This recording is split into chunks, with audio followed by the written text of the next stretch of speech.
Welcome guys आजको new भिडियोमा। So it's me Netra Bhandari, I'm from Tikapur. So यतिखेर चाहिँ म इन्डियाको पुना भन्ने ठाउँमा छु। धेरै दिनपछि चाहिँ मेरो भ्लग आयो हैन, आज बनाउने प्रयास गरेको छु। सो नयाँ साथीहरू हुनुहुन्छ भने फलो गरेर जोडिनु होला। अबदेखि कन्टिन्यू भिडियोहरू हाल्छु। यो चाहिँ मेरो इन्डियाको फर्स्ट भिडियो हो हैन। सो आज चाहिँ म इन्डियाको केही एरियाहरू देखाउँछु। म बसेको डिएसके भन्ने ठाउँमा चाहिँ म बस्छु। इन्डियाको मेरो मम्मी ड्याडीहरू यता हुनुहुन्छ। यतातिर आएको 1 हप्ता हुन लागिसक्यो गाइज हैन। मम्मी ड्याडीहरूसँग बसिरहेको छु। अब आइएम कम ब्याक, नेपाल पनि आइहाल्छु। 12को रिजल्ट आयो भने म नेपाल आइहाल्छु। यतातिर त एकदमै रमाइलो रहेछ हैन। कस्तो रहेछ भने नेपालकै जस्तो हावापानी रहेछ। बट त्यस्तो टिकापुरको जस्तो भन्दा नि पहाडको जस्तो हावापानी छ के यता त। चिसो पनि नहुने, गर्मी पनि नहुने, एकदम मिडियम खालको हैन।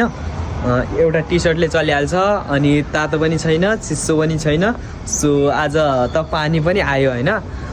रुममा पङ्खासङ्खाको जरुरत पर्दैन, बट मच्छर चाहिँ अलिकति लाग्छ। यतातिर चाहिँ एकदम के नेपालकै जस्तो हैन, काठमाडौँ जस्तै छ क्या यताको मौसम चाहिँ।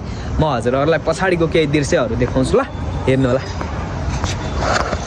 ल गाइज यही हो हैन, यहाँभन्दा पछाडिको यतातिर बिल्डिङहरू छन् हैन। म चाहिँ धेरै माथि आएर हजुरहरूलाई भिडियो देखाएको। उतातिर पनि हेर्न सक्नुहुन्छ। सो म अलिकति माथि चढेँ हैन। यो बिल्डिङ हो हैन, यो चाहिँ अग्लो बिल्डिङ छ। पुरै इन्डिया भनेको त इन्डिया नै रहेछ हैन। म पनि धेरै माथि आएको छु हो हल्का। यो बिल्डिङ छ। यतातिर रुखहरू छ। हेर्नु म कति माथि आएको छु, तपाईँहरूले देख्न सक्नुहुन्छ। म एकदम माथि आएको छु क्या।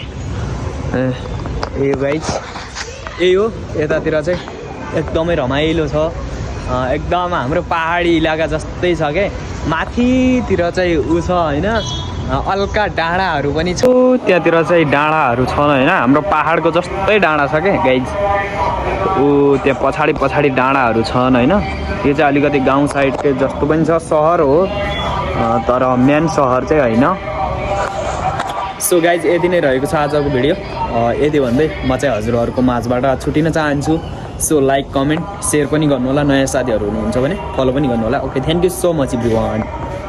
Thank you.